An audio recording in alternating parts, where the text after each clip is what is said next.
इस विधेयक को पुनर्स्थापित करने पर अपनी सख्त आपत्ति दर्ज करना चाहती हूँ। महात्मा गांधी ग्रामीण रोजगार गारंटी कानून पिछले 20 सालों से ग्रामीण भारत को रोजगार देने में और ग्रामीण अर्थव्यवस्था को मजबूत बनाने में सक्षम रहा है। ये एक इतना क्रांतिकारी कानून है कि जब इसको बनाया गया तो सदन के सभी राजनीतिक दलों ने इससे पूरी सहमति दी। इसके द्वारा 100 दिन का रोजगार इस देश के गरीब से गरीब लोगों को मिलता है, हमारे गरीब से गरीब भाई बहनों को। हम सब जनप्रतिनिधि हैं महोदय। जब हम अपने अपने क्षेत्रों में जाते हैं, आप भी जानते हैं, दूर दूर से हमें दिख जाता है कि मनरेगा का कौन मजदूर है। सबसे गरीब होता है, चेहरे पे झुर्रियां होती हैं, हाथ मिलाए तो सर हाथ पत्थरों की तरह। हाँ सर, मैं कर रही हूँ, पहुंच रही हूँ, हाँ मुझे पहुंचने दीजिए। एक मिनट लूंगी, मुझे पहुंचने दीजिए। सर उनके हाथ पत्थरों की तरह कठोर होते हैं क्योंकि इतनी मजदूरी करते हैं। तो सर मेरा जो इस बिल पर ऑब्जेक्शन है, सर ये जो कानून है इसके तहत हमारे गरीब भाई बहनों को जो रोजगार की कानूनी गारंटी मिलती है, जो अधिकार मिलता है, वह इस योजना में मांग के आधार पर संचालित होता है। मतलब जहां जहां रोजगार की मांग है वहां इस योजना द्वारा 100 दिनों का रोजगार अनिवार्य है, देना अनिवार्य है। इसके साथ साथ केंद्र से इसके लिए जो पूंजी जाती है वो भी मांग पर आधारित होती है। यानी कि इस योजना के लिए जितने पैसे जहां भेजने हैं, कितने भेजने हैं, वह जमीनी परिस्थितियों पर आधारित होता है और मांग के आधार पर निर्धारित होता है। सर इस विधेयक की अनुसूची 1 में उपनियम 4(1) और 4(2) द्वारा केंद्र को इजाजत दी गई है कि वह पहले से ही निर्धारित कर लें कि कितनी पूंजी कहां भेजी जाएगी। इससे संविधान के 73वें संविधान संशोधन को नजरअंदाज किया जा रहा है। सर महोदय, इसके जरिए ग्राम सभाओं को इस योजना की मांग की जमीनी परिस्थितियों के आधार पर तय करने का पूरा अधिकार दिया जाता था।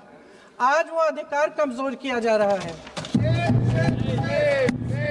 सर आखिर बात है, एक मिनट, जब आप इस पे पूरी डिटेल चर्चा हो तो आप डिटेल बोलना। इस पे आपकी पार्टी शुरुआत है सर, अभी एक शुरुआत है। सर जो हमारे संविधान की जो मूल भावना है कि हर एक व्यक्ति के हाथों में शक्ति होनी चाहिए, वही मूल भावना पंचायती राज में है और उस मूल भावना के विरोध है ये जो अधिनियम जो ये विधेयक आ रहा है। सर इस विधेयक के जो प्रबंधन है जिससे रोजगार का जो अधिकार है, कानूनी अधिकार है, वो कमजोर हो रहा है, वो हमारे संविधान के विपरीत है। सर ये हमारे इसी सदन ने ये कानून बनाया और इसी सदन ने ये अधिकार जनता को दिया है।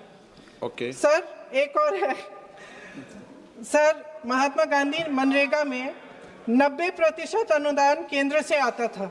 इस विधेयक द्वारा ज्यादातर प्रदेशों में अब 60% आएगा, इसको घटाया गया है। ओके। सर इससे प्रदेशों की अर्थव्यवस्था पर बहुत भार होगी और खास तौर से ये वे प्रदेश जिनकी अर्थव्यवस्था पहले से ही केंद्र की ओर से जीएसटी के बकाये के इंतजार में है। ओके, माननीय सदस्य। हो गया।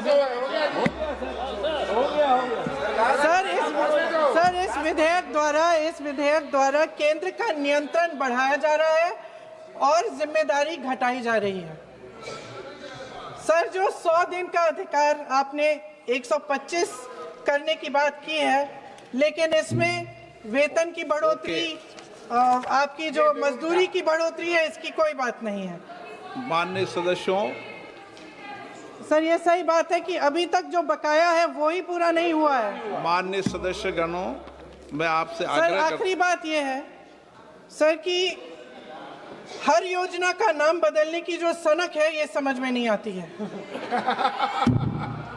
सर जब ये किया जाता है तो सरकार केंद्र को पैसे खर्चने पड़ते हैं। माननीय सदस्यों, मैं आपसे आग्रह करता हूं, ये सर आप पोस्टर रख दे नीचे। मैं ये रख दूं? नहीं, आप पीछे वाले माननीय सदस्य, आप 72 में नियम में विरोध कर दें आप। ठीक। सर आखिरी पॉइंट है कि बिना चर्चा के, बिना इस सदन की सलाह लिए इस तरह से जल्दी जल्दी में विधेयक को पास नहीं होना चाहिए। सर ये विधेयक वापस लिया जाना चाहिए। इसके बदले में सरकार को एक नया विधेयक पेश करना चाहिए। खत्म करूं? महात्मा गांधी जी मेरे परिवार के नहीं थे, लेकिन मेरे परिवार जैसे ही हैं और इस पूरे देश की यही भावना है sir. No, very good sir इस पूरे देश की यही भावना है। नो, माननीय सर आखिरी बात, सर आखिरी बात यह है कि गहन जांच पड़ताल और व्यापक चर्चा के लिए इसे कम से कम स्थायी समिति के पास भेजा जाना चाहिए और कोई विधायक किसी की निजी महत्वाकांक्षा, सनक और पूर्वाग्रहों के आधार पर न तो पेश होना चाहिए और न ही पास होना चाहिए। धन्यवाद।